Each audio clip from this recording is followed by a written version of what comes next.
I'm Dre, and I will be showing you how to mix alginate for a lower impression. If you're taking an upper impression or you're taking a lower impression, the process is the same, just the powder to water ratio will change. For a maxillary, you'll be using 3 lines of water and 3 scoops of powder. For mandibular or lower, we'll be using 2 lines of water and 2 scoops of powder. So it's always the same amount, just we're using more for the upper. For your alginate, you always want to fluff your alginate first. It may have settled to the bottom, so you just want to give it that nice fluff.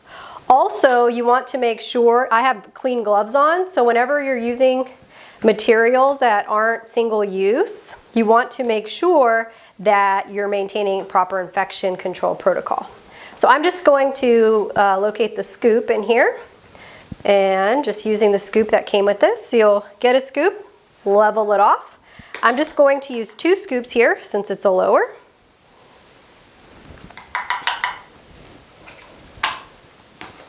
And then I'm going to incorporate my water. The warmer the water, the faster it sets up. The colder the water, the slower it sets up. I recommend using room temperature unless you need to modify for your patient or your own clinical abilities. So water is in there. We're going to mix, making sure to incorporate that powder with the water.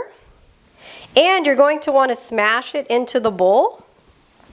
And you can also rotate the bowl in your hand as well.